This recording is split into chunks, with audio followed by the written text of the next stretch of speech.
Today we bring you another of the Infinity Warps comics. In the Infinity Wars comic, the character known as Gamora merged the universe of Marvel in upon itself, taking two of your favorite superheroes and turning them into a brand new one. In this particular story, the Ghost Rider and Black Panther have been merged into the Ghost Panther. And if you're wondering where you are, well, you have found the complete story series right here at Comicstorian, where we bring some of your favorite pop culture icons from comic books and movies and video games and break down the lore and stories behind them so that you can understand them better and keep up with your favorite stuff.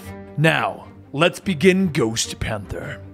The technologically advanced city of Wakanda has always been free. While there, the arrogant young prince trains with his father in combat, but he questions his father's rules and traditions until he is exiled for his insolence and must walk the world. He walks through the world until he comes to America. There, in a crime-ridden city, he finds a few injustices and steps in to help those in need. In doing so, he also finds a new father. Jericho Simpson, but some people call me Brother Crash. The old man introduces himself. Brother Crash owned his own stunt show and brought the young prince in, questioning whether he is scared easily. "I am utterly without fear," was the young prince's response. But he would need a new name, a stage name to fit his new persona.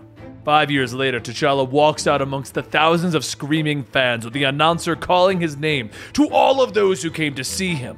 "Let's put your hands together for Johnny Blaze!" He takes his bike, revving up the engine, getting a cheer from the crowd, and he flies forward, riding fast on the ramp, leaping through the air as the line of buses pass beneath him.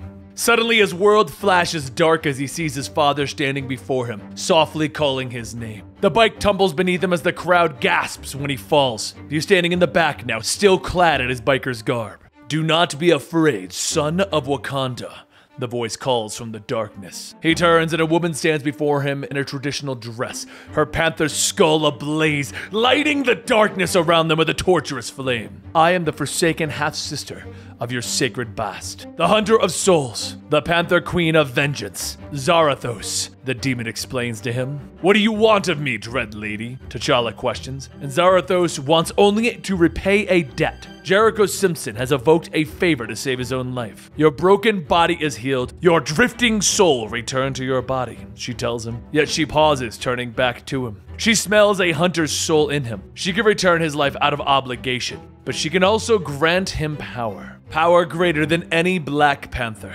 T'Challa questions the cause, though Zarathos' eyes blaze when she answers. "Souls, the souls of the guilty and the wicked. I shall make you such a hunter that never have stalked the world before." T'Challa ponders that for a moment, and while he offers her respect, he declines. The price is too high. Zarathos turns away, walking once again into the dark. "So be it. Condolences on your loss, young prince." T'Challa snaps back to the world of the living, sitting up with a gasp in a demonic circle of candles to find Brother Crash in front of him. He stands struggling away, forcing Crash to help him, telling him to slow down. "Hold on, boy. You were dead a few minutes ago." But T'Challa can't wait. His father is dead and he must return to Wakanda. Brother Crash grows sad. He knew this day would come. Yet T'Challa reaches out to the man who has become more of a father to him over the last few years. His sister will be crowned queen. He will pay his respects, and he will return. "This is my home," he tells him, and the two share a fatherly hug. In Wakanda, T'Challa questions his sister about his father's death, and they watch the hologram play out. They call themselves the Freemen. The gorilla has two synthetic arms, and he watches as his father blocks a punch from the cyborg. But the smaller one, known as Raven, slips in behind the king, slashing him with his blades. He is quick and can seem to predict the Lost King's attacks. But the Black Panther is fast and strong, and his attacks seem to be winning. Suddenly, there's an explosion from behind him, and the king is distracted. T'Challa turns from the hologram in rage. "Enough, Shuri! I will not watch my father die!" he cries, demanding to see the heads of the killers. Yet his sister explains that they have not been found. "What? They live?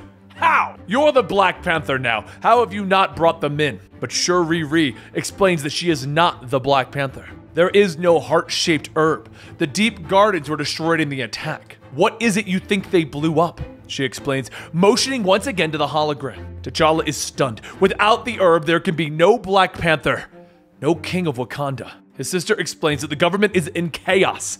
She's trying to hold the tribes together as best as she can. "Will I have your support, brother?" The Dark Queen is suddenly over his shoulder again. Poor prince. Perhaps a gift? Shall I allow you to smell out your father's killers? She whispers. She asks for nothing in return. It is merely a gift. T'Challa comes back to reality with his sister's hand on his shoulder. Ignoring her words, he tells her that he needs a motorcycle. My name is Johnny Blaze. Call me T'Challa once I return with the heads of our father's killers. He explains and he walks out. He can smell their blood as he rides across the African plains, dust kicking up behind the trail of his motorcycle. Zarathos calls to him. He was born to hunt. From their cave, the gorilla watches the rider approaching, calling out to his comrade. Umbakshula will deal with this lone warrior from Wakanda.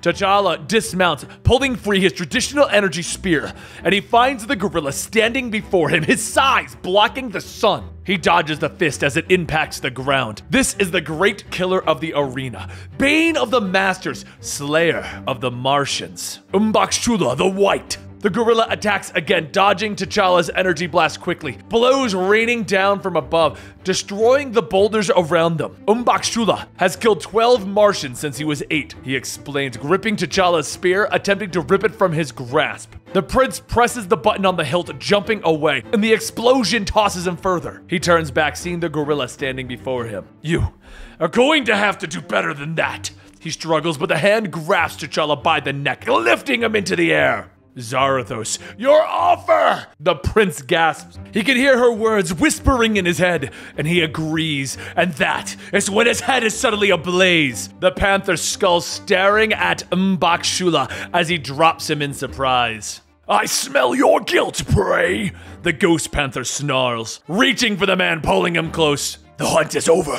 Your soul is forfeit. The panther's jaws open and Umbakshula's soul is ripped from his body. The Ghost Panther laughs as the flames engulf him. Yet suddenly T'Challa is once again there, refusing to eat the souls of the men before him. Suddenly the argument is cut short as he is run through by a spear. The Raven is suddenly in front of him. When you get to hell, tell them Eric Killraven sent you. He spits as the prince falls. Wakanda has always been free. In the future, the Martians come. Wakanda fights them off. Wakanda has always been free. It is from this place that a young woman and her child were exiled. They were taken by the Martian people.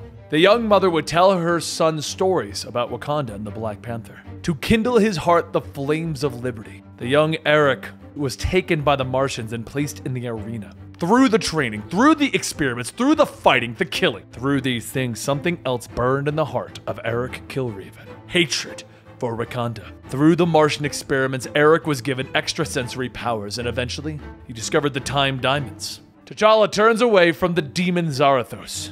Is that how I'm supposed to spend my death? You telling me fairy tales? But they are not fairy tales, they are stories of his enemy's life. Yet the prince does not care. He will not be her hunter. He will not be the Ghost Panther. Eating souls is too high of a price. Zarathos laughs. Vengeance is merely the dessert. A man can only survive on dessert for so long. But duty, protecting one's kingdom, one's people, one's family. T'Challa turns at the demon's words, understanding dawning on him. Shoriri. Zarathos nods. Killraven has launched himself through time to have vengeance against Wakanda. He has killed the king and the prince. What do you think will be next? Anger fills T'Challa. Yet Zarathos does not threaten, she does not lie. Hunt for me. Be the Ghost Panther. You were born for it. The agreement is torn from his lips, and once again T'Challa is sent to the world of the living. From the darkness, another voice can be heard, offering to take the prince's place. Once again I answer, no, old man, I want the boy. She smiles. T'Challa struggles to his feet, scaring the vultures away. Alive once again, and his head ignites, the panther's skull ablaze. Once more he hunts. Straddling his bike, he rides for Wakanda, his demonic laughter filling the plains. Shoriri stands before her people. They are at a crossroads. The herb is no more. There is no Black Panther yet. With her new Panther heart armor, Wakanda will continue. Suddenly a voice calls out, "Hold, princess!" Eric Killraven calls, leaving the bodies of the guards behind him. But the roof suddenly shatters as the flaming rider descends, his cackling filling the room. I smell my father's blood on your hands, he snarls, shrugging off Killraven's bullets and attacking. Shuriri is stunned. Could this be her brother? The two begin to trade blows, with Killraven being one step ahead of the prince. T'Challa tries to attack, but his blows are easily dodged. He snaps the man's sword, but that's when he's shot through the gut as Killraven empties his pistol into him. In the darkness, Zarathos watches her hunter, the voice behind her explaining that Killraven has had many years of killing. T'Challa doesn't stand a chance. "What do you suggest, you old fool?" she questions. The boy will need a guide, a mentor. Killraven flips away, throwing darts at T'Challa, and there is a brief pause before they explode, engulfing him further in flames. They only slow his movement though, attacking once again. Killraven presses a button, activating his bombs. Zarathos watches, and the voice explains that Wakanda needs Bast, the Panther mother. Shuri looks up. The bombs will burn them all, and she begins to use her kimono beads to try and disarm them. Her brother and Killraven continue the battle behind her as she is attempting to save Wakanda itself. The man steps out from the darkness before Zarathos. "I pledge my soul to your service. Allow me to help T'Challa. The demon's flames burn brighter." "You have convinced me, old man. I accept your service, T'Chaka, last Black Panther of Wakanda." In the world of the living, Shuri begins to deactivate the bombs as T'Challa finally gets a grasp on Killraven, his blade slashing down, severing the blazing arm. Suddenly, the room itself is ablaze as the flaming panther steps through into the world of the living. T'Chaka's voice reaching out, calling to his children, much to their surprise. The Black Panther stands before his son. They have both made a terrible choice for their people, but now they hunt for Wakanda. T'Challa and T'Chaka ride forward, lunging at Killraven, who can no longer see his future. Standing over his body, Killraven just snarls at them. They only prove him right, that the rulers of Wakanda are monsters, and the two of them reach down. "We are three monsters. The monsters that we've had to become for our people," he tells him as he leans in, devouring his soul.